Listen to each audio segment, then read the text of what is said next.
First question आपका आपके सामने, पढ़िए और आंसर कीजिए भाई।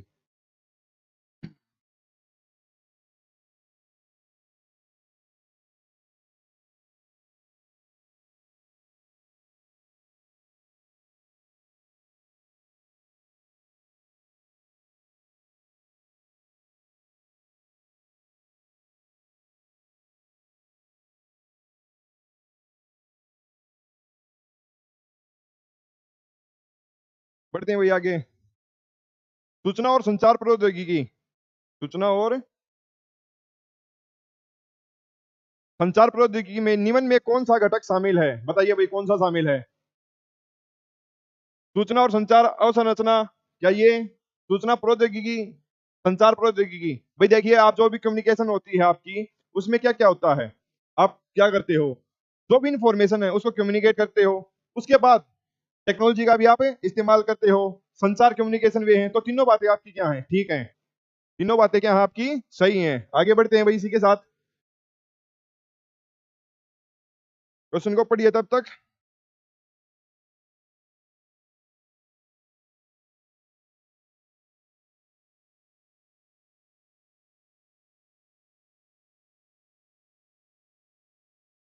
जो भी साथी जुड़ता जाए भाई, सेशन को शेयर जरूर कीजिए।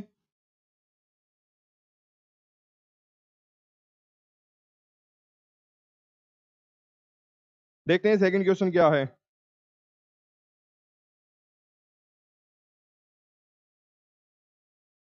When the teacher is slash, it would be better to make the students sit in a semi circle में। भाई ये मैंने आपको पहले भी बताया था। एक अध्यापक है, ठीक है, यहाँ पर आपका क्या है? टीचर है, और इसके सामने स्टूडेंट बैठे हैं ऐसे, ठीक है, सेमी सर्कल में। ये आपका फिर से क्वेश्चन रिपीट कर रहा है अपने आप को भाई। लास्ट क्लासेस में मैंने आप ये आया भी था, ये वही है भाई आपके जो प्रीवियस ईयर क्वेश्चन आए हुए हैं। टैगलाइन आप देखते हो, फ्रंट सामने आते ही आपको पता लगता है ये टीचर से क्या कर रहे हैं। ये बैठा है, बताइए क्या कर रहे हैं ये? जब शिक्षक स्लैश हो तो बेहतर होगा कि छात्रों को शिक्षक के सामने अर्धवृत्ताकार ये सेमी सर्कुलर में रूप में बैठाया जाए। तो क्या होता है? ये क्या कविताएं पढ़ रहा है या फिर प्रयोग कर रहा है? बताइए भाई। भाई अगर ये कविताएं भी बच्चे पढ़ेंगे तब भी इसका इंटरेक्शन, वहां बात क्या थी? इंटरेक्शन की। इसका यहाँ से भी इंटरेक्शन जा रहा है और इस बच्चे से भी। ये तीनों को आपने स्कूल में देखा भी होगा, बच्चे कहानी सुनाते हैं या कुछ भी करते हैं, टीचर बैठ जाता है और उसके सामने आप बैठते हो, तो ज्यादा इंपैक्ट किसका रहता है? सर्कल में, अर्थ सर्कल में बैठने का। रोज वगैरह में जो बच्चे पीछे बैठ जाते हैं उनका इंपैक्ट ज्यादा आई कोऑर्डिनेशन नहीं हो पाता। तो दोनों बातें क्या है आपकी? प्रयोग भी कर रहा है, टेस्ट भी कर रहा है भाई, साथ में उनको एनालाइज कर रहा है। अंडरस्टैंड भाई? दोनों बातें क्या है आपकी? ठीक है, आगे बढ़ा जाए। क्वेश्चन नंबर थर्ड आपके सामने, देखिए भाई एक बार क्वेश्चन नंबर थर्ड।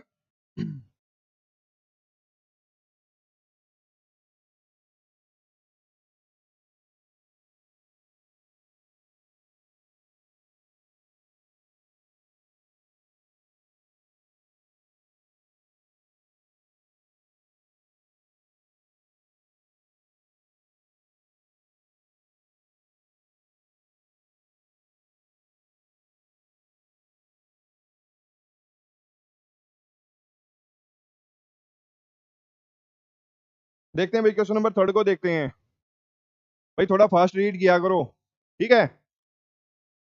ये आपका जो एग्जाम होने वाला है ये आपका स्पीड और एक्यूरेसी का है। यहाँ स्पीड बनाओगे, यहाँ जैसी एक्यूरेसी रहेगी, उसी का बेनिफिट आपको एग्जाम में मिलने वाला है। अंडरस्टैंड? तो भाई चलते हैं। ई पाठशाला जो आपकी ऑनलाइन कर दी गई है, एनईपी 2020 में मोस्टली चीजें आपकी अपडेटेड हैं। तो ई पाठशाला जो अभी आप ले रहे हो, ये एक किस्म से क्या है? आपकी ई पाठशाला है, ठीक है? ई पाठशाला मोबाइल एप्लीकेशन के संदर्भ में निम्न में कौन सा कथन सही है? बताइए भाई। पढ़ते हैं। इस एप्लीकेशन को 2016 में केंद्रीय शिक्षा मंत्रालय द्वारा प्रारंभ किया गया था। भाई इतनी 2016 में कर दिया गया था क्या? जब से कोरोना आया है तब से इसकी इंपॉर्टेंस ज्यादा हो गई है, तो ये बात आपकी गलत है। आगे देखते हैं। एनसीईआरटी, अब इसकी फुल फॉर्म बताएंगे भाई, और कब इसकी स्थापना हुई थी ये आपके ऊपर छोड़ता हूं मैं, ठीक है? आगे चलते हैं। एनसीईआरटी की सभी डिजिटल पाठ्य पुस्तकों का मुफ्त में उपयोग किया जा सकता है। बिल्कुल भाई, आप प्ले स्टोर पर जाइए, सीबीएसई या एनसीईआरटी की बुक्स डालेंगे, आपको फ्री ऑफ कॉस्ट मिलती हैं सारी, ठीक है? ये आपकी बात बिल्कुल सही है। एप्लीकेशन अंतरा फलक केवल, ये देखिए मैंने कितनी बार बताया आपको, जहां ओनली की बात आ जाए, मैक्सिमम चांस है वो आंसर आपका गलत ही रहने वाला है। दूसरी बात, स्टेटमेंट पूरी पढ़नी है भाई। शर्त ये है नेगेटिव नहीं पूछा गया हो, यहाँ तो नेगेटिव पूछा नहीं गया है। एप्लीकेशन अंतरा फलक केवल अंग्रेजी और हिंदी में उपलब्ध है, नहीं भाई, आपकी उर्दू में भी है। आप जाके चेक करेंगे एप्लीकेशन, ये उर्दू में भी है, तो ये बात आपकी क्या हो गई, गलत हो गई। तो सिर्फ आपका ऑप्शन नंबर सेकंड यानी ए ऑप्शन, जिसमें दूसरी बात ठीक है। अंडरस्टैंड भाई। आगे चलते हैं क्वेश्चन नंबर 4।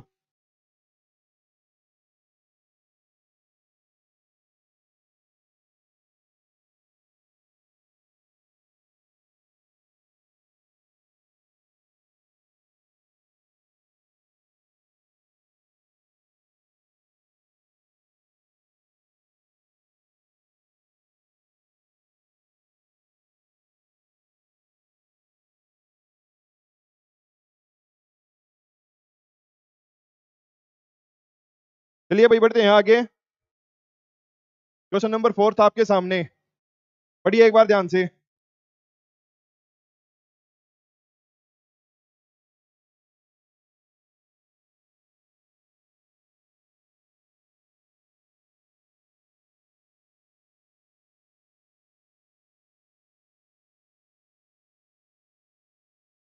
को करिकुलम एक्टिविटी जो आपकी सीसीई होती हैं, को करिकुलर एक्टिविटी जो आपकी हर वीक स्कूल ऑर्गेनाइज कराता है, वो होती है जिसमें आप पेंटिंग हो गई, आपकी डिबेट कंपटीशन हो गए स्कूल्स में, और भी ऐसी एक्टिविटीज जो स्कूल द्वारा ऑर्गेनाइज कराई जाती हैं कंपटीशन लेवल के लिए। ठीक है, वहां से बच्चों को सिलेक्ट कर लिया जाता है ग्रुप डिस्कशन वगैरह के माध्यम से, ये बच्चा आगे जाके हमारे स्कूल को रिप्रेजेंट करने वाला है। या फिर किसी बच्चे की अच्छी पेंटिंग है, आर्ट एंड क्राफ्ट में अच्छा है, उसको नेशनल लेवल तक लेके जाया जाता कंपटीशन वगैरह में, तो वो सब क्या आपका को करिकुलर एक्टिविटीज का पार्ट आ जाएंगे, जिसमें भी आप पढ़ाई से अलग एक्टिविटीज करते हो, कोई स्पोर्ट्स में अच्छा है।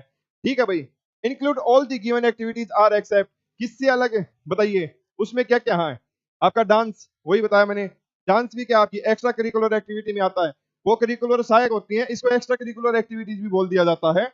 एग्जीबिशन, आपकी प्रदर्शनी होती है, आपने क्या मॉडल बनाया है, क्या बच्चों को आपको प्रोडक्ट वो दिए जाते हैं ना प्रोजेक्ट बनाने के लिए, आप प्रोजेक्ट बनाते हो स्कूल में, उसके साथ साथ मॉडल्स वगैरह दिए जाते हैं थर्माकोल शीट वगैरह पर। जिस और इससे अलग भी और क्या होता है, छोटे बच्चों के लिए प्रदर्शनी लगाई जाती है, जैसे नॉर्मल एक बाजार होता है ना, बिल्कुल सारी चीजें वैसे व्यवस्थित की जाती है। तो भाई ये किस में आएगा आपका, एग्जीबिशंस में। क्या टीचिंग इसका पार्ट है को करिकुलर एक्टिविटीज का? अभी मैंने बताया टीचिंग से अलग जो भी चीजें एक्टिविटी आप करोगे ना, वो को करिकुलर एक्टिविटी है आपकी। तो नेगेटिव पूछा गया भाई, क्या पूछा गया है, एक्सेप्ट, किसको छोड़कर। डिबेट क्या है, अभी बताया था मैंने, जो भी आपका ग्रुप डिस्कशन होगा, डिबेट होगा, साइंस एग्जीबिशंस वगैरह होंगे, ग्रुप में चार चार के ग्रुप में होगा और डिवाइड कर दिए जाते हैं, क्वेश्चंस पुट किए जाते हैं उनकी जनरल नॉलेज के बेस पर, उन किसी भी चीज को लेकर, वो सब क्या है आपकी एक्स्ट्रा करिकुलर एक्टिविटी। चले भाई आगे। क्वेश्चन नंबर 5 भाई आपके सामने।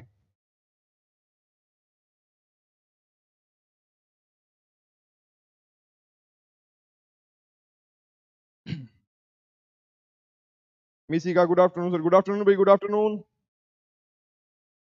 लगता है बच्चों को टाइमिंग चेंज वाली चीजें शूट नहीं कर रही, कोई नहीं, 2-4 दिन लगेगा थोड़ा ऊपर नीचे बैलेंस होने में, मैनेज करिएगा थोड़ा।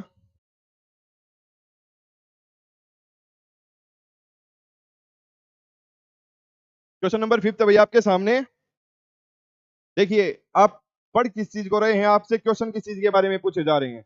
ये पार्ट आपका साइकोलॉजी वाला क्वेश्चन किससे है, बेगम हजरत महल से। हिस्ट्री का क्वेश्चन उठा के दे दिया यहाँ पे आपको, पढ़ते हैं। बेगम हजरत महल ने सलेस से 1857 के विद्रोह का नेतृत्व किया था, बताइए कहां से किया था भाई। दिल्ली में कौन थे, मेरठ में कौन था, झांसी में कौन थे, ये सब आपको पता होने चाहिए। 1857 में किसने कहां से किसको लीड किया था। वही वही बात है ना, अप्रोच आप ये देखिए, आपका पार्ट नहीं है साइकोलॉजी का, बट आपकी अंडरस्टैंडिंग में वही कह रहा हूँ। आज के टाइम पे जो क्वेश्चन पूछे जा रहे हैं पिछले कई 2-3 सालों से, जो भी आपके 2-3 एग्जाम हुए हैं, 19 वाला हुआ, 22 वाला हुआ है बीआरटी वालों, वहां क्वेश्चन की अप्रोच कैसी रहती है, 100% आपकी साइकोलॉजी नहीं पूछी जाती। अब साइकोलॉजी की वेटेज हो गई 70, और जो अंडरस्टैंडिंग वाले हैं इस 30 नंबर में आपकी जीएस भी आ जाती है, चाहे आप इसको ईवीएस बोल लो, इसमें आपका मैथ आ जाता है, इंग्लिश आ जाती है, ठीक है, और इसी में आपके हिंदी के भी। तो इसकी वेटेज जर्नल पार्ट में 20-20 नंबर की थी, अब वो इंक्रीज हो गई है। इंग्लिश के तो मैंने दिखाई भी थे आपको, कितने 8 से 10 क्वेश्चन एक दिन आपके प्रीवियस ईयर क्वेश्चन पेपर में थे, दिखाए थे ना भाई। तो भाई कहां से बेगम हजरत महल ने, कहां से? हिस्ट्री वाले सर मेरे से ज्यादा बेटर बता पाएंगे इनको शॉर्ट ट्रिक से, ठीक है। शॉर्ट ट्रिक, हजरत महल ने कहां से नेतृत्व किया था भाई? अवध से। झांसी का आपको सबको पता, झांसी की रानी जो बोली जाती है, ठीक है। मेरठ से किसने किया था? दिल्ली से किसने किया था? इन सब का, ठीक है भाई, आप कर लेंगे इन चीजों को। क्वेश्चन नंबर 6 था भैया आपके सामने। बोला good afternoon sir, good afternoon भाई, गुड आफ्टरनून। फिफ्थ ए सी सी होगा, कोई नहीं भी। क्वेश्चन नंबर 6 था आपके सामने, इन चीजों को आप सर्च कर लेना कि किसने क्या किया था। क्वेश्चन नंबर 6 देखिए भाई एक बार।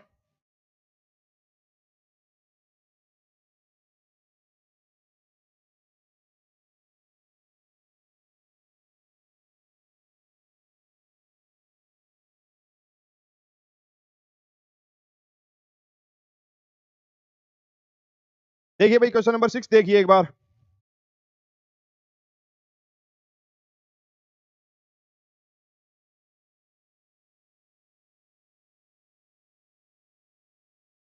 भाई फलक, आज तो आपकी क्लास इंस्ट्रूमेंट्स नहीं होगी ना? आज टाइमिंग ठीक है आपके लिए तो? 3 बजे आते थे, आपकी क्लास बीच में कोलैप्स कर जाती थी, आप ना यहाँ पूरा कर पाते थे ना वहां पर। आज तो आपके लिए टाइमिंग बड़ी अच्छी है। चलिए पढ़िए क्वेश्चन को।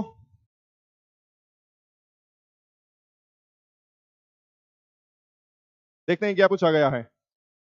विच of the following is necessary for successful inclusion के बारे में पूछा गया भाई। Inclusion at the nursery level पर, कौन से लेवल पर भाई? नर्सरी लेवल पर। शिशु विद्यालय स्तर पर सफल समावेशन के लिए निम्न में कौन सा आवश्यक है? बताइए भाई कौन सा आवश्यक है?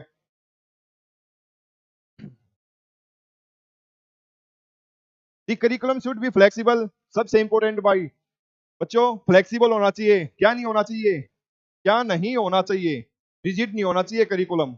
भाई रिजिड होगा वो ये जो हमारे टाइम पे होता था, जो टीचर ने बोल दिया वही सत्य होता था, और डंडा हाथ में होता था, कोई बोल के तो देख लो।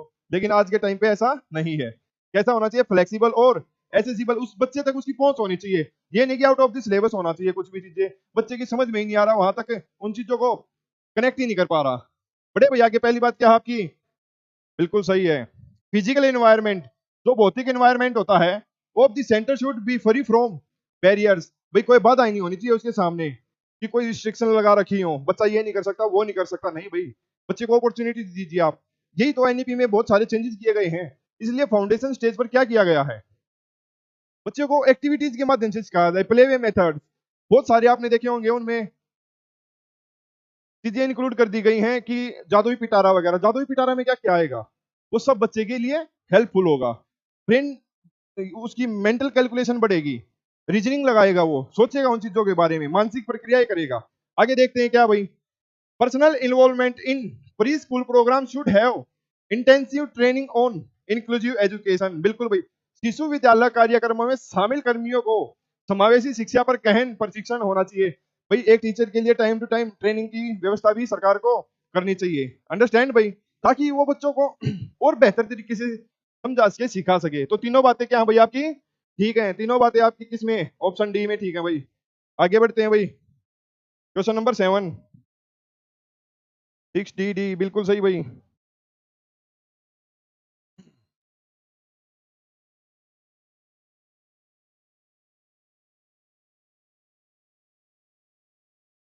आगे बढ़ते हैं भाई, क्वेश्चन नंबर 7।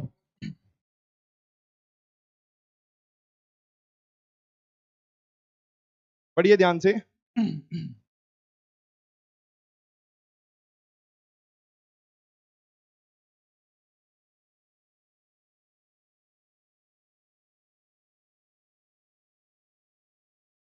निम्न में कौन सी सुझावात्मक हस्तक्षेप रणनीति, सुझावात्मक हस्तक्षेप रणनीति अनुसूचित जाति के बच्चों को विद्यालयों में शामिल करने से संबंधित मुद्दों को संबोधित करने में मदद कर सकती है?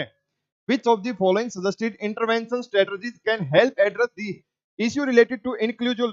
inclusion की बात है भाई, inclusion of scheduled caste children in school। बताइए भाई कौन सी है वो? Good afternoon sorry, good afternoon, good afternoon भाई गौरी।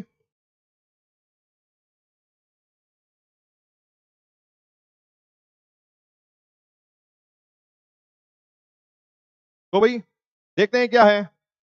बच्चों की उपस्थिति यानी उनकी अटेंडेंस और प्रतिधारणा की निगरानी नियमित रूप से की जानी चाहिए। बिल्कुल भाई, जो बच्चे स्कूल में आ रहे हैं, कौन नहीं आ रहा, उनके पेरेंट्स को भी तो इन्फॉर्म करोगे ना आप, उनकी नेग्लिजेंसी को भी। ठीक है, हर चीज की आपके पास क्या होनी चाहिए, रिपोर्ट होनी चाहिए।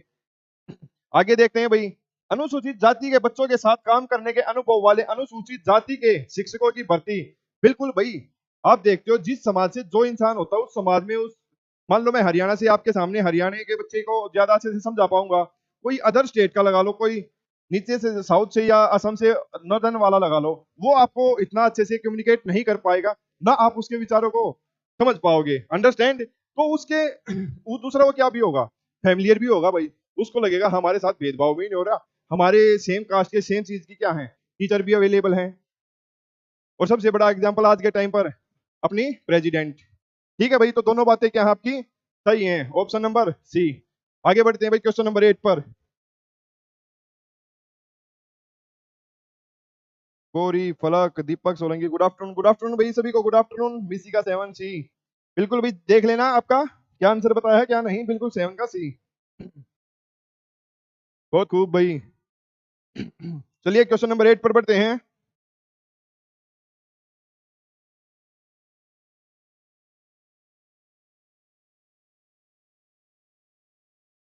ये तो आपके लिए लड्डू क्वेश्चन है भाई। चाइल्ड मैरिड एक्ट, बाल विवाह प्रतिषेध अधिनियम 2006 बाल विवाह को प्रतिबंधित करता है। इस अधिनियम के अंतर्गत स्लैश लड़कियों की शादी के लिए कानूनी आयु क्या है। एट प्रेजेंट वाली मत बताना भाई, अभी जो रिसेंट में ये कॉन्स्टिट्यूशन अमेंडमेंट वगैरह करके बोल रहे थे कि 18 से 21 कर दी जाए, कभी उसको लेके चलो, और वो तो ऑप्शन में है भी नहीं। सबको पता भाई कितनी है, ज्यादा टाइम नहीं खराब करने का, 18 ईयर्स। किसी की कोई अलग हो तो अपने अनुसार मॉडिफाई कर सकते हैं भाई। बी बी बी, बिल्कुल भाई, बिल्कुल बी सही जवाब बच्चों। क्वेश्चन नंबर 9 आपके सामने, देखते हैं क्वेश्चन नंबर 9।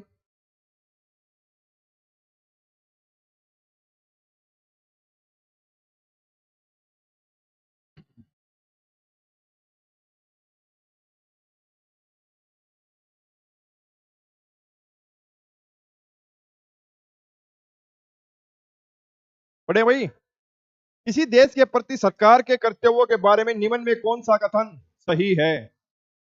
किसी देश के प्रति सरकार के क्या क्या रिस्पॉन्सिबिलिटी है, क्या क्या ड्यूटीज है, उनके बारे में बताया, पूछा गया भाई कौन सा कथन सही है, बताइए एक बार। देश की सीमाओं की सुरक्षा करना, बिल्कुल भाई सेंटर का ही तो काम है, सही बात है। अच्छी स्वास्थ्य सुविधाएं सुनिश्चित करना, भाई जो भी आपकी जितने भी गवर्नमेंट हॉस्पिटल हैं वो सब इसके अंदर आते हैं, आपकी सेंट्रल बॉडी के अंदर आते हैं, तो ये भी भाई उनकी ड्यूटीज है। ठीक है, आपकी सेवा, सुरक्षा, सहयोग, प्राकृतिक आपदा के बाद प्रभावित लोगों के लिए सहायता करना। आपने देखा भी होगा, मिनिस्टर लोगों की तो छोड़ो, वो तो अपनी राजनीति के लिए पहुंच जाते हैं, लेकिन फिर भी जो भी सेंटर में होता है, जो भी पुलिस फोर्स होती है, बचाव कार्य, बचाव दल जो भी होते हैं, वो आपकी किसके थ्रू जाते हैं, जो भी सेंटर में बॉडी होती है उसके थ्रू ही भेजे जाते हैं भाई, वो क्यों, उन सब के ऊपर एक हेड होता है, वो उनको रेगुलेट करता है। तो चले भाई आगे, कोई समस्या, परेशानी, तकलीफ हो तो अभी बताइएगा, निवारण कर देंगे भाई आप सभी का। अरे बड़े खूब, 9 डी सभी का, फलक, गौरी, मिसी का, बिल्कुल भाई। कुछ बच्चे बाद में आएंगे, क्लास खत्म होने होगी, और बोलेंगे सर हमें तो पता नहीं लगा आज, और जिसमें सबको एडवांस बता दिया गया था। क्वेश्चन नंबर 10 है भाई आपके सामने।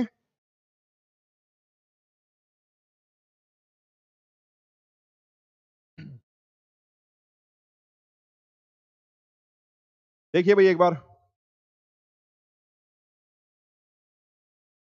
what type of motivation, what type of motivation is driven by the interest or pleasure।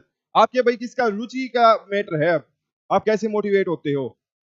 External motivation क्या होता है, रिवॉर्ड। इंटरनल क्या होता है, जिसके लिए आपको किसी रिवॉर्ड की आवश्यकता नहीं होती, उसमें आपकी क्या झलकती है, आपका इंटरेस्ट, आपका ध्यान, आपका फोकस कितना है। मान लो अभी तो आपका एग्जाम नहीं है, जब आपका एग्जाम आ जाएगा, आपको पढ़ने के लिए कोई मजबूर थोड़ी ना कर रहा है कि आप अजय सर की क्लास लीजिए ऑनलाइन, अगर आपको रिवॉर्ड मिलेगा, आपको पता है। इंटरनल तौर पर आप मोटिवेटेड हो ना कि हमें क्लास लेने से क्या फायदा मिलेगा, फायदा मिलेगा तो हमें एग्जाम में हेल्पफुल रहेगा, स्पीड भी बनेगी, एक्यूरेसी भी रहेगी, जो एरर होने हैं वो यहाँ पर हो जाएंगे। मानते हो इस चीज को भाई। तो आपको कोई एक्सटर्नल रिवॉर्ड है, एक्सटर्नल कुछ भी मोटिवेशन है, वो नहीं मिल रहा, आप आंतरिक तौर पर उस चीज के लिए अभी प्रेरित हो, तभी तो क्लास में आते हो टाइम पर और सारी चीजें करते हो, पढ़ते हो। अब ये वही बात है, class D triple S B की है, ठीक है। क्या एसएससी वाला बच्चा इसमें आएगा, या और अदर्स एग्जाम का जिसको टीचर से रिलेटेड नहीं है वो आएगा? उसको मतलब ही नहीं है क्या चल रहा है क्या नहीं। इसलिए जिसको जिससे मतलब होता है, जिस चीज का फायदा मिलता है, वो उसके लिए खुद मोटिवेट होता है। अंडरस्टैंड भाई? तो आपका ये इंटरेस्ट पे बात है, इंटरेस्ट और प्लेजर पर, आनंद पर, तो ये आपका बाहरी नहीं है, सिर्फ क्या है, इंटरनल है। आगे चले भाई। 10 सी कैसे बता दिया बच्चे? 10वें का सी कहां से? दोनों नहीं है भाई, अभी मैंने बताया जो आपका इंटरेस्ट है वो क्या होता है, आंतरिक तौर पर आप मोटिवेटेड होते हो उस चीज के लिए, बाहरी तौर के लिए आपको रिवॉर्ड दिया जाता है। जैसे आपको एग्जाम्पल के तौर पर कि आप 12th का एग्जाम पास कर लो, आपको आपके पापा या तो स्कूटी दिलाएंगे या फिर कुछ गाड़ी दिलाएंगे, कॉलेज में जाना है, आप कॉलेज टॉप कर लो, आपको गाड़ी दे देंगे। छोटे बच्चों को क्या बोलोगे, एग्जाम क्रैक करो, आपको चॉकलेट मिलेगी, होमवर्क करो, आपको टॉफी मिलेगी। तो वो क्या है उसके लिए, एक्सटर्नल मोटिवेशन है। अंडरस्टैंड भाई? ना समझ में आए हो तो बता देना अभी, है भाई बच्चों? 10th बी बिल्कुल भाई, ये उसके लिए था जिस बच्चे का गलत हो गया था। नेक्स्ट टाइम गलत नहीं होगा, इसलिए मैं कहता हूँ किसी भी बच्चे का गलत जवाब आता है ना, मैं नहीं कहता वो बुरी बात है, बड़ी अच्छी बात है, उससे आप सीखते हो। सबसे बड़ी बात क्या है, सीखते हो। फ्यूचर में आप उस गलती को करने से बचोगे एग्जाम में, आपको तभी बल्ब जलेगा। ऐसे इनसाइड थ्योरी जिसमें आती है, सूज का सिद्धांत, आपका जो कोलर कोफ्का वाले में आता है, एकदम से बल्ब जलेगा, ओ ये तो मैंने वहां पर प्रैक्टिस के टाइम पे गलत किया था, एग्जाम में आप गलत नहीं करोगे उस चीज को। मानते हो भाई? जी सर। तो आगे क्वेश्चन नंबर 11 है आपके सामने, ध्यान से पढ़िए और आंसर कीजिए।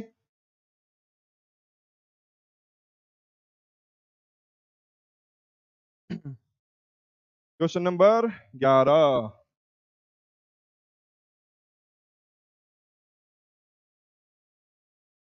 अल्फाबेट्स में 11 पर कौन होता है? ये 11 पर होता है ना, आपको समझाया था मैंने दो तीन तरीके से।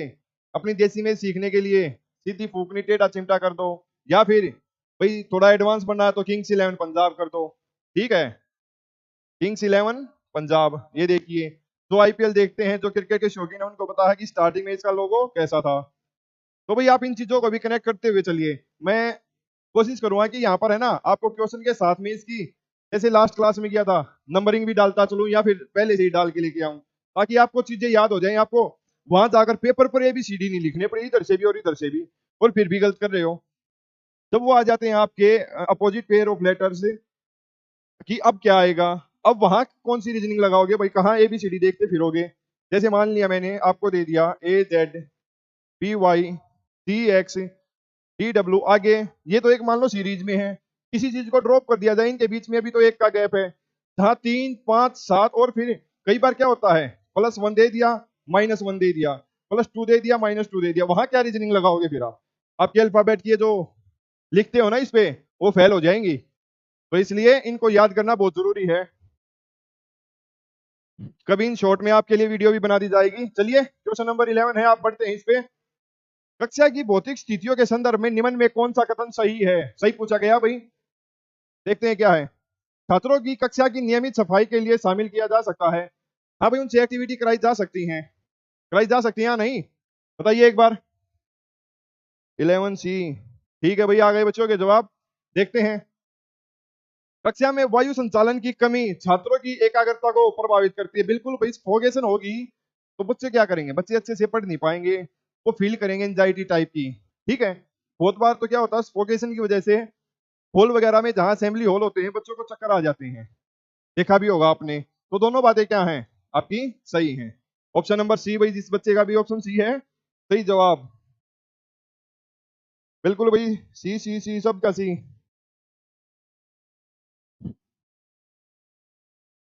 आगे बढ़ते हैं, क्वेश्चन नंबर 12। 12 नंबर भी याद होगा भाई, कई बार बता लिया मैंने, नेहा कक्कड़ वाला सॉन्ग, 12 लड़के साथ है भाई, L12, ये तो याद हो जाना चाहिए अभी तक आपको। 12 लड़के साथ में तेरा बॉयफ्रेंड कौन सा है भाई, गाना गुनगुनाते रहा करो ताकि आपको अल्फाबेट साथ ही साथ याद होती रहे। बच्चों के आंसर आने शुरू हो गए 12 के। In India the centrally sponsored scheme for integrated education for children with disability was launch in, कब की गई थी भाई? 1974 में। अब लिटरली बताना भाई, जिस बच्चे ने सबसे तेज आंसर दिया है, गूगल तो नहीं किया आपने, या फिर आपको याद था? है भाई? सबसे पहले फलक आपका आंसर आया है, क्या आपको याद था ये? बाकी बच्चों का भी ए ए, बिल्कुल सही भाई। याद है सारे अल्फाबेट, याद है भाई, अच्छी बात है। अच्छा, आगे पीछे कहीं से भी पूछ ले, याद है? अपोजिट पेयर और पेयर भी है भाई? अपोजिट पेयर ऑफ लेटर भी याद है आपको? बताइए। सीधे तो मान लिए याद कर लिया आपने, उल्टे भी याद हैं राइट से? स्टार्ट कहाँ से होते हैं? लेफ्ट से होते हैं ना आपके, तो राइट से भी याद हैं, वो पूछ रहा हूं मैं आपको। यस सर, बड़ी अच्छी बात है भाई, याद है तो आपकी टाइम सेविंग होती है। आप बच्चों को पता ही होगा इस चीज का। 13D में भी क्वेश्चन के आंसर आने शुरू हो गए। देखते हैं भाई 13 में क्या पूछा गया है। ब्रिटिश भारत में वर्नाकुलर प्रेस एक्ट अधिनियम स्लैश में पारित किया गया था। 77, 78, 72, 56। भाई यहाँ तो कोई बनता ही नहीं। इसके बाद की बातें हैं सब आपकी 1857 की क्रांति के। तो सही जवाब अभी आपका 1878 में आपका वर्नाकुलर प्रेस एक्ट आया था भाई। चले आगे, जहां प्रेस को स्वतंत्रता वगैरह दी गई थी। क्यू का अपोजिट बताइए फलक, आपको सब याद है तो क्यू का अपोजिट बताइए।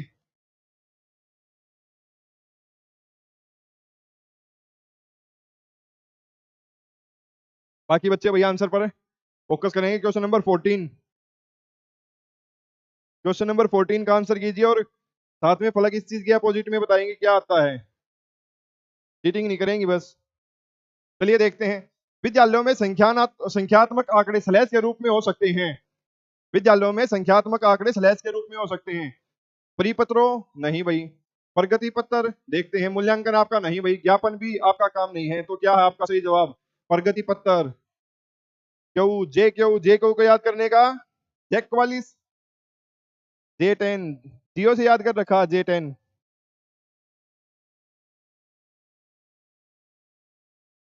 चलिए भाई, जैसे भी याद है बड़ी अच्छी बात है आपके लिए फलक।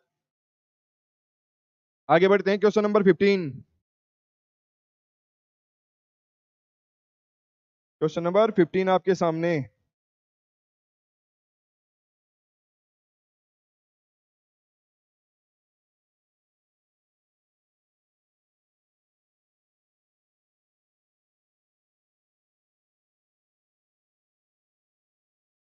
देखते हैं भाई, बढ़ते हैं क्वेश्चन नंबर 15 के सामने। क्या आंसर? निम्नलिखित में कौन विद्यालयों पर प्रशासनिक नियंत्रण रखने के लिए स्थानीय प्राधिकरण में शामिल है? Who among the following is included in the local authority to exercise administration control over school? कौन है भाई बताइए? क्या डिस्ट्रिक्ट काउंसिल है या म्युनिसिपल काउंसिल है? कौन प्रशासनिक नियंत्रण रखता है भाई आपके विद्यालयों पर? स्थानीय प्राधिकरण में। ठीक है, इसमें आपका जिला भी शामिल होता है, आपकी म्युनिसिपैलिटीज भी शामिल होती हैं। दोनों ऑप्शन ठीक है भाई। जो तुक्का मारने वाले भी है ना, नहीं आ रहा हो आपको, आपको लग रहा है कि हम एग्जाम में पिछड़ रहे हैं, ऐसा कुछ नहीं आ रहा। जहां ये चीजें दिखे ना आपको, कुछ ना आने वालों के लिए बता रहा हूँ, आंख बंद करके ऑप्शन इस पे लगा देना जहां बोथ वाले ऑप्शन हो, और थोड़ी बहुत भी अंडरस्टैंडिंग है तो आप कर ही लोगे, फिर उसमें तो कोई परेशानी नहीं रहेगी। आगे बढ़ते हैं भाई। Question number 16, door window DW कुछ ऐसे ही याद किए हैं। अरे नहीं भाई, ऐसे याद, डोर विंडो चलो ठीक है, DW से याद किया है, नहीं तो ये भी ठीक है भाई आपका, डोर विंडो। नहीं तो एक चीज और है, आप क्रिकेट के शौकीन हो तो DW को याद करने के लिए डेविड वार्नर। ठीक है भाई। देखिए, मेरे को क्रिकेट थोड़ा ज्यादा ही अच्छा लगता है। कोई भी स्पोर्ट्स हुआ, मैं उनको अपने तरीके से रिलेट करने की कोशिश करता हूँ। आपको जैसा सुटेबल हो आप वैसी ट्रिक अपनी बनाइए। ट्रिक दूसरे की अप्लाई मत कीजिए। आप तब अप्लाई कर सकते हो उसको जब आपको कुछ नहीं नहीं आ रहा हो, ठीक है? अदरवाइज आप अपनी बनाइए।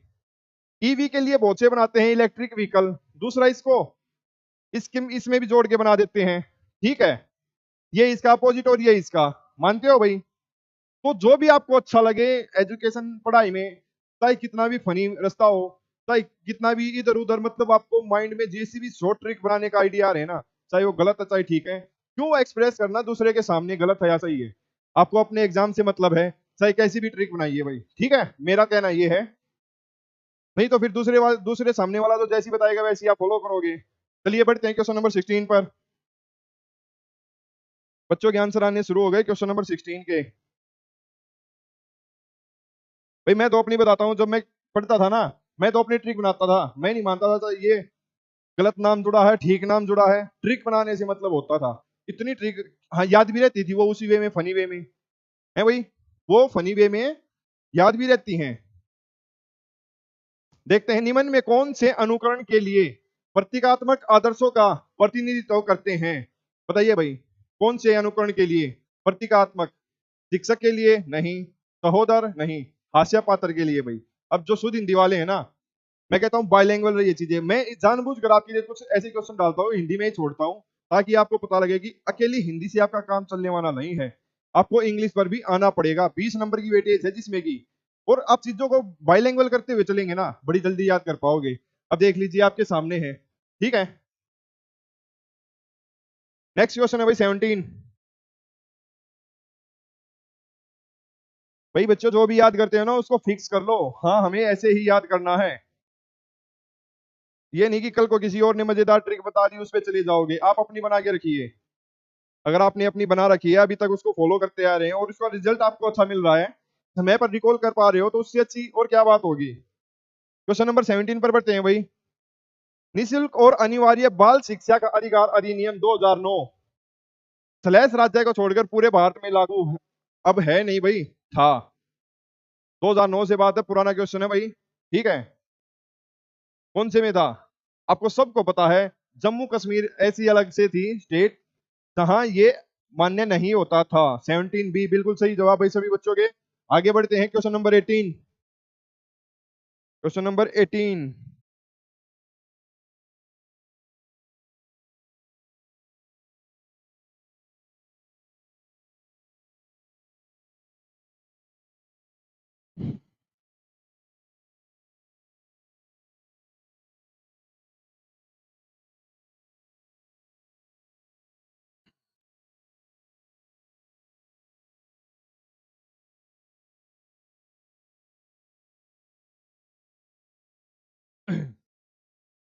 ऑब्जर्वेशन।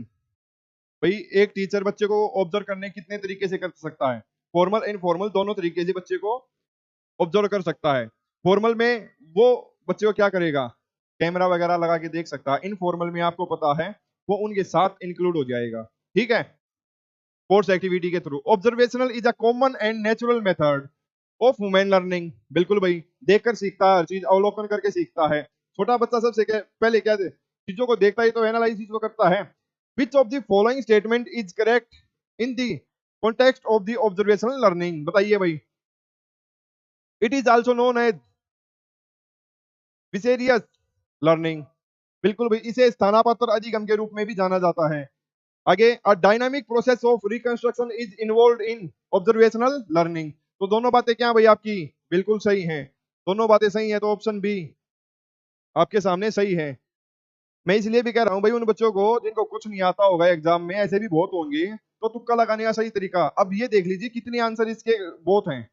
मैक्सिमम आंसर आपको प्रीवियस ईयर क्वेश्चंस में जो आए हैं वो बहुत पर गए हुए हैं। अंडरस्टैंड भाई? इसलिए मैं अपने पास से नहीं, तो बोर्ड की गाइडलाइंस, मतलब अभी तक जिस पैटर्न को फॉलो कर रहा है उसके अकॉर्डिंग मैं आपको कह रहा हूँ, फैक्ट बेसिस पर।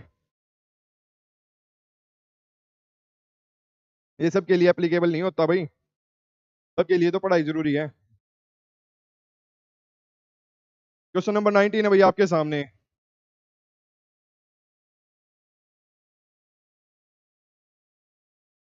देखते हैं क्या पूछा गया है। यदि बच्चा ए, कोई बालक है भाई ए, मानसिक बीमारी से पीड़ित है, किसी भी तरह की हो सकती है भाई, तो वह स्लैश को छोड़कर सभी दिए गए अभिलक्षणों को दर्शाएगा। नेगेटिव पूछा गया भाई, इस चीज का ध्यान रखना, छोड़कर कभी इसमें गलती कर दो। आगे बढ़ते हैं। खाना निकलने में समस्या, ये तो चाहे कितना भी कुछ भी हो भाई, ये तो हर कोई करेगा, चाहे मेंटली बैलेंस है या नहीं है। आपने उसको पानी खाना कुछ भी दिया है, पानी को पिएगा, खाने को निकलेगा, वो ये थोड़ी ना एक दो बार हरकतें कर सकता है। जिसका माइंड इम्बैलेंस हो तो मेंटली कहते हैं कि भाई, लेकिन एट द एंड भूख लगेगी तो खाना खाएगा, निकलेगा, ठीक है, और कोई रास्ता नहीं है। तो ये तो नहीं हो सकता। आगे, व्यवहार परिवर्तन हो सकता है भाई, ठीक है, जो जो हो सकते हैं उन पे निशान लगा रहा हूँ। गलत पूछा गया, गलत तो आपका ये है अकॉर्डिंग टू क्वेश्चन, ध्यान केंद्रित करने में, बिल्कुल भाई, जो आपके एडीएचडी होते हैं, ठीक है, इनको मुश्किल होती है। स्पष्टीकृत वजन बढ़ना या घटना, आपने देखा भाई, जो मेंटली फिजिकली इम्बैलेंस बच्चे होते हैं, उनका या तो ज्यादा पतले होते हैं, दुबले पतले, या फिर अपनी आयु के अनुसार उनके वजन ज्यादा हो सकता है। ठीक है भाई, आगे चला जाए। Question number 20। सीमा कुमारी, जय भीम गुरुजी, जय भीम भाई। गौरी सिंह कमेंट को डिलीट करती हुई, कोई नहीं भाई, आप कुछ डिलीट कर लीजिए, हमारे सिस्टम से चीजें डिलीट नहीं होती हैं।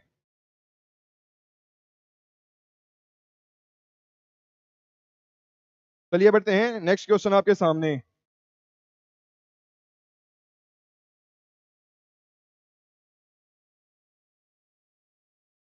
कौन सी चिकित्सा उन बच्चों जो चोट या विकलांगता से प्रभावित हैं को चलने फिरने, व्यायाम, मैनुअल चिकित्सा के माध्यम से मदद करती हैं? बताइए भाई, कौन सी हैं? क्या उसकी वाकुब चिकित्सा है? नहीं भाई। संज्ञानात्मक, ये इसकी मेंटली हो गई। बात किस चीज की है? चलने फिरने की। चलने फिरने से आपको बात क्लिक हो जानी चाहिए भाई, किस चीज की है, ना ही ये व्यवसाय की, जो उसकी फिजिकल है, जो उसकी फिजिकल है। अंडरस्टैंड? सर एक शायरी सुन लो, सुना दे भाई, एक अच्छी शायरी सुनाना मैडम के लिए, मैं जरूर पहुंचाऊंगा आपकी बात। अच्छी सी शायरी लिखना पर, ठीक है? मैं स्क्रीनशॉट लेके मैडम को बिल्कुल सुनाऊंगा आपकी शायरी, अच्छी मजेदार होनी चाहिए।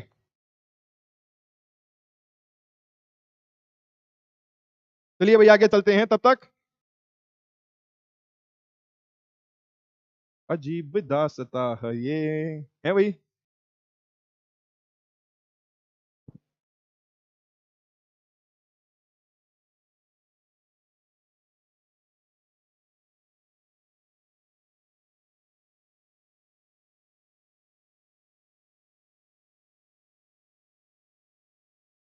बच्चे ने शायरी भेजी है।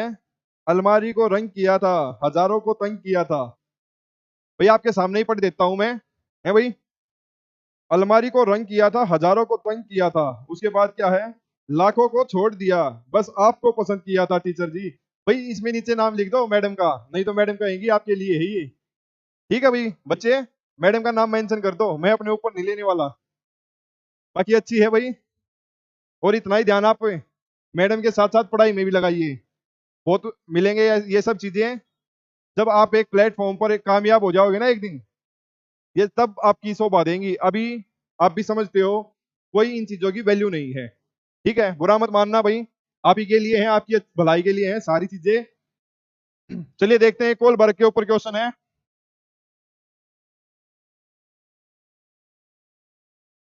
डिलीट कर दिया कोई नहीं बच्चे, अब तो पढ़ लिया। गोलबर्ग के नैतिक विकास के परंपरागत चरण के बारे में निम्न में कौन सा कथन सही है? बताइए भाई।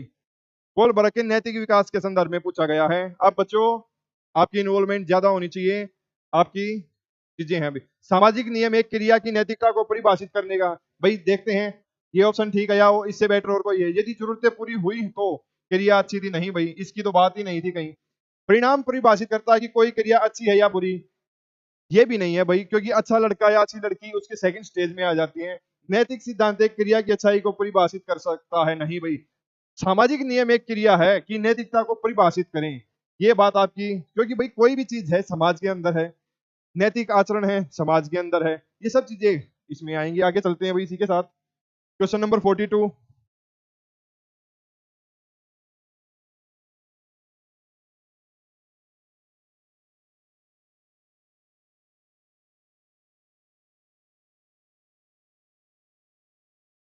41A, बिल्कुल भाई।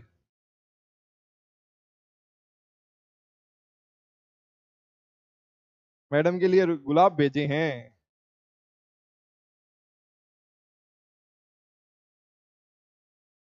कोई नहीं भाई, मैडम के लिए गुलाब तो हमारे लिए कांटे ही भेज दो, हैं?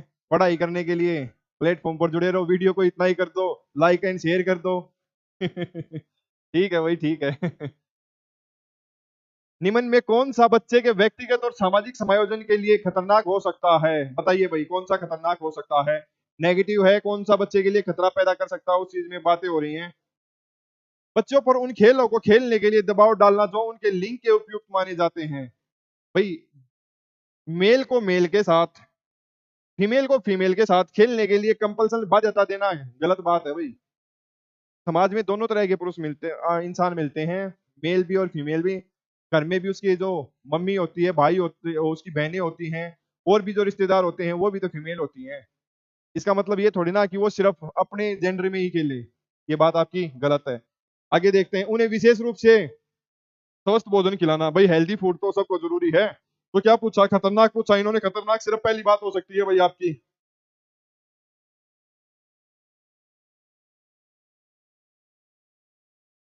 43 क्वेश्चन आपके लिए।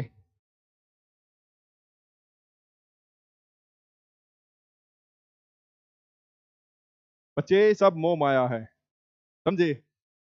जो आप बोल रहे हो सब मोह माया है। समय से समझ जाओ तो अच्छा है, नहीं तो समय आने पर समय स्वयं समझा देता है।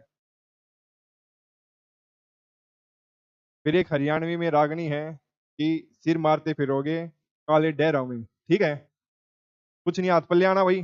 पढ़ लो लिख लो, आपको मनचाही चीजें मिलेंगी। जो चाहोगे आप प्राप्त कर सकते हो कामयाबी के बाद।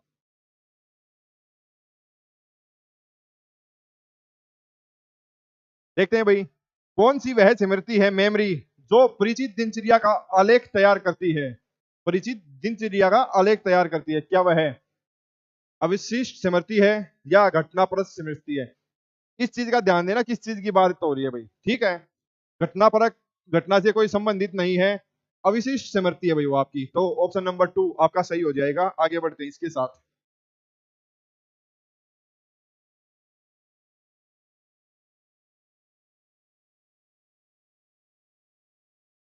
सर मैम को मेरा कमेंट दिखाना प्लीज, आपके लिए वो कमेंट का कर देते हैं। सर आप बहुत अच्छा पढ़ाते हैं भाई। बिल्कुल बच्चे, आपका कमेंट जरूर पहुंचाया जाएगा। आप बड़े अच्छे हो, मजेदार हो, जो आपके मन में है आपने बोला।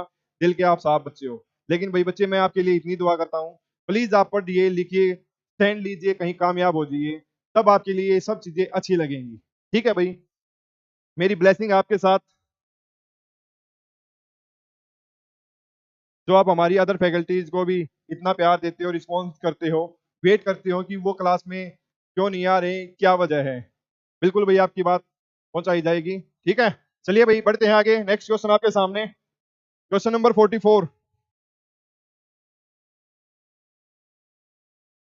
क्वेश्चन 44 आपके सामने। शरीर की छवि के बारे में चिंता अर्थात स्लैश के दौरान किसी का रूप कैसे तेजी से महत्वपूर्ण हो जाता है? बताइए भाई, कैसे हो जाता है? किशोर अवस्था या वृद्धावस्था? वृद्धावस्था में तो कोई इमोशंस ही नहीं रहते। किशोर अवस्था में एवरी जेंडर, चाहे मेल है फीमेल, अट्रैक्ट होता है किसकी तरफ? अट्रैक्ट टुवर्ड किसकी तरफ भाई? अपने अपोजिट सेक्स के। ठीक है, अपोजिट सेक्स। स्टेनले हॉल ने तो इसको क्या कहा है? अकॉर्डिंग टू स्टेनले हॉल, ये तनाव और तूफान की अवस्था है भाई। इसकी तनाव और तूफान की स्टेज बोला इन्होंने। क्यों भाई, यहाँ बच्चा है ना इम्बेलेंस रहता है। जैसे ही एडोल साइंस में प्रवेश करता है, धीरे धीरे उसके मन में लाखों चीजें चलती हैं। क्या ये सही है, क्या ये गलत है? वो आपको अपोजिट सेक्स अच्छा लगता है, लड़के को लड़की, लड़की को लड़का। उसकी मैच्योरिटी डेवलप करने लग जाती है, शरीर का बच्चे, लड़के का शरीर चौड़ा होने लग जाता है।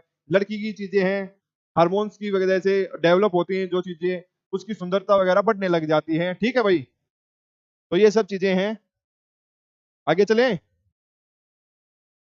और भी बहुत सारे फिजिकल एंड इंटरनल चेंजेस इसमें आपको देखने को मिलते हैं। जब आप ग्रोथ एंड डेवलपमेंट टॉपिक पढ़ोगे तो कंप्लीट इन चीजों पर बात होती है। चाइल्ड डेवलपमेंट में बात होती है, कौन सी फेज में क्या चीजें होती हैं। किसी एज में, किशोर अवस्था में, ये आपके ग्रुप्स ऐसे बन जाते हैं जो लाइफ लॉन्ग होते हैं। चले भाई आगे। दूसरा, यहाँ बच्चा चिंतित भी रहता है अपने फ्यूचर को लेकर कि मेरा स्कूल हो जाएगा, स्कूल होने के बाद कॉलेज, उसके बाद क्या करना है मेरे को, अपनी लाइफ को लेकर हर चीज के कंसर्न इसमें, फ्यूचर प्लानिंग रहती है बच्चे की, इतनी सारी चीजें चलती रहती हैं।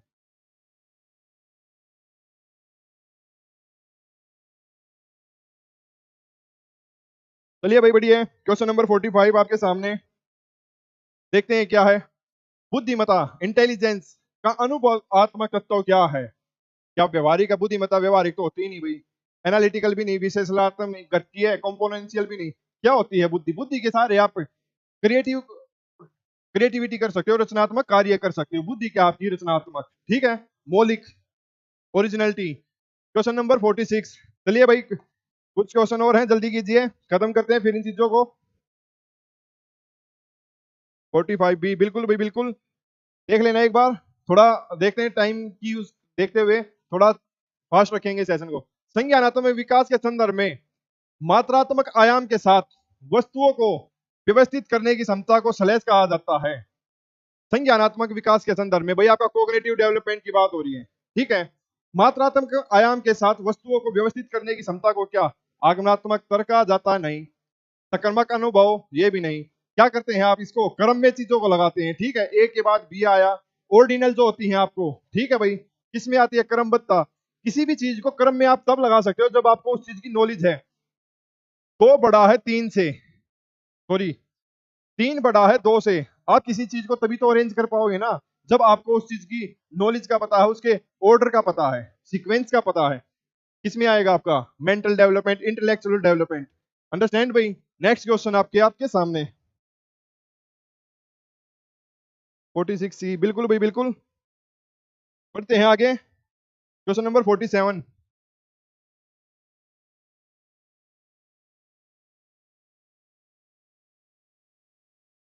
खेल के संदर्भ में स्वतंत्रता के वातावरण की स्थापना के संदर्भ में निम्न में कौन सा कथन सही नहीं है? नेगेटिव पूछा गया भाई, इस चीज का ध्यान रखेंगे, नेगेटिव पूछा गया है। मैं बार बार इन चीजों को आपके सामने लेके आता हूं कि भाई क्वेश्चन में सही या गलत जरूर देखें, उसके अनुसार अपना आंसर डिसाइड करें। चले भाई आगे बढ़ते हैं। खाली समय में बच्चे को वह करने के लिए स्वतंत्र किया जाना चाहिए जो वह करना चाहता है। तो इसमें नेगेटिव कौन सा है? ये तो सही बात है आपकी। ठीक है, ये बात आपकी सही है। बच्चे को आप जब आजादी दोगे, उसका ब्रेन का डेवलपमेंट उतना होगा। मानते हो इस चीज को? बच्चा खुद से करके देखेगा चीजों को, खुद से करेगा तो उसको एक्सपीरियंस होगा, प्रैक्टिस होगी, उसकी नॉलेज गेन होगी। ठीक है, हम बच्चे को वहीं की वहीं दबा दें, बच्चा फ्रस्ट्रेटेड हो जाएगा, टेंशन वगैरह उसकी वही है कि वो आगे जाके भी खुद के डिसीजन नहीं ले पाएगा। देखते हैं, खेल नहीं रहे डरपोक बच्चों को खेलने के लिए प्रोत्साहित करें। नेगेटिव पूछा गया भाई, जो बच्चे खेल नहीं रहे डरपोक बच्चों को खेलने के लिए प्रोत्साहित कैसे करोगे? बच्चा डरा हुआ है, उसको कितना भी मोटिवेशन दे लो, कितना भी पुश कर लो, जब तक उसके अंदर से उसका डर नहीं निकलेगा ना, तब तक वो नहीं खेल पाएगा। तो ये बात आपकी देखते हैं, इससे और अलग बात भी नेगेटिव है या नहीं?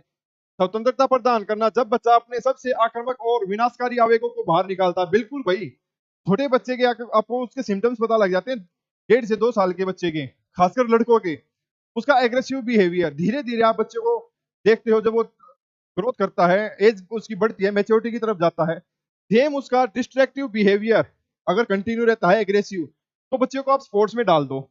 ठीक है, आप बच्चों को ऐसी एक्टिविटी में डाल दो जहां उसका एग्रेशन, फ्रस्ट्रेशन जितनी भी है वो वहां निकल जाए, उसको एक पॉजिटिव एनर्जी भी पता लग जाएगा। सामने वाला भी तो डिस्ट्रैक्टिव है उसी इसी मानसिकता का, जब दोनों के या बॉक्सिंग में जाता है, पंच लगेंगे, पता लग जाएगा।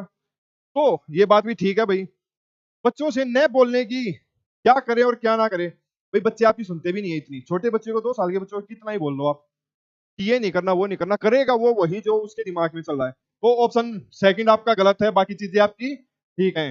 आगे बढ़ते हैं भाई, क्वेश्चन नंबर 48 को देखिए। तो बच्चों को स्वतंत्र छोड़ना चाहिए भाई।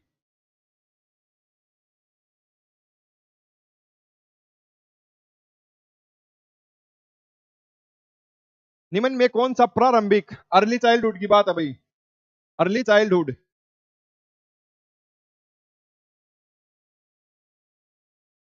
अर्ली चाइल्डहुड के दौरान कोग्निटिव, संज्ञानात्मक अग्रगति, प्रोएक्टिव, प्रोस्पीड के अंतर्गत आता है? बताइए कौन सा आता है भाई?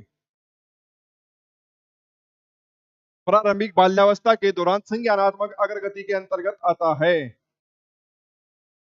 केंद्रीकरण, सेंट्रलाइज्ड, क्या ये आता है? ध्यान से बताना भाई। प्रतीकों का उपयोग, अर्ली चाइल्डहुड की एज कितनी? 2 से 12। ये प्रतीकों का इस्तेमाल कब करता है? प्री कंसेप्चुअल में, बिल्कुल आता है भाई। मस्तिष्क का सिद्धांत, ये भी आता है भाई, ब्रेन स्ट्रोमिंग करता है। बच्चा सेंट्रलाइज तो 0 से 2 में होता है ना, इकोसेंट्रिज्म जब होता है बच्चा हर चीज को अपने से कनेक्ट करता है, मेरे मम्मी मेरे पापा जो भी खिलौना है मेरा खिलौना, मेरे भाई मेरे बहन, कुछ आ जाए मेरा सब कुछ है। तो सेंट्रलाइज किसमें आएगा, उसमें। तो दोनों बातें ठीक है, आपकी ऑप्शन नंबर बी। ठीक है भाई, आगे बढ़ते हैं। क्वेश्चन नंबर 49, दो क्वेश्चन और रखेंगे भाई आज के लिए। 48 बी 7 डी, बिल्कुल भाई देख लेना एक बार आपने आंसर कहाँ गलत है कहाँ ठीक, मैं मैसेज नहीं देख पा रहा हूँ अभी।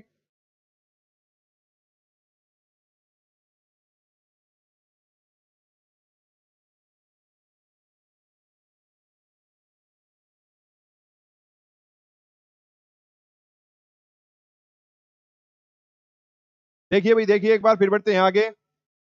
कौन सा कथन सही है, भाई सही पूछा गया है। देखिए एक बार कौन सा कथन सही है। मध्य बाल्यावस्था के दौरान बच्चों के सहभागी समूह आमतौर पर सभी लड़कियां या सभी लड़के होते हैं।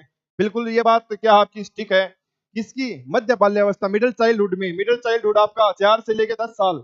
इसमें जब आप देखते हो कोई भी बच्चा अपने सेम सेक्स में खेलना पसंद करता है, लड़का लड़के के साथ, लड़कियां लड़कियों के साथ, तो ये बात आपकी ठीक है। मध्य बाल्यावस्था में लड़कियां लड़कों की तुलना में अधिक मैच्योर होती हैं, अडोलसेंस तक ही आगे रहती हैं भाई। ठीक है, जो पुबर्टी जिसको एज बोल जाता है, इसमें ये आगे रहती हैं भाई। ठीक है, 11 साल की एज में इस चीज को जल्दी पा लेती हैं। इवन सेम अगर बच्चे में 2 या 4 महीने का ही डिफरेंस है ना, लड़की की हाइट लड़के की अपेक्षा ज्यादा मिलेगी आपको। बायोलॉजिकल फैक्टर है भाई आपका। ठीक है, तो दोनों बातें आपकी क्या हैं, सही। आगे बढ़ते हैं, आज का आखिरी क्वेश्चन देखते हैं भाई।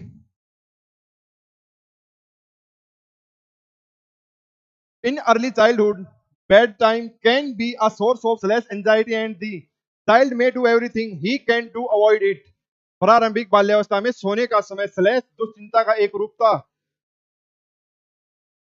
एक एक रूपला क्या ये जो भी है भाई, एक रूपता हो सकता है, एक रूप हो सकता है, और बच्चा इससे बचने के लिए वह सब कुछ कर सकता है जो वह कर सकता है। बताइए क्या है भाई। भाई बच्चे को किससे बचना है, source of anxiety and this child may do everything can do avoid. भाई इन चीजों से बचने के लिए बच्चा क्या कर सकता है, एंजाइटी दुश्चिंता वगैरह से। एंजाइटी डिसऑर्डर नहीं होगा भाई, इससे तो वो बचना चाहता है। कल्चर नहीं, सोशल नहीं, तो भाई उसको क्या होगा, डिसजंक्टिव होगा, यानी वियोजक। वो उसे अपने आप को दूर रखने की कोशिश करेगा। कौन जुड़ा भाई, प्रगति गौतम 47 डी। भाई बच्चे लेट हो गए, अब क्लास हमारी समाप्त हो चुकी है। ठीक है, क्लास आज की यहीं तक सेशन था भाई आपके सामने।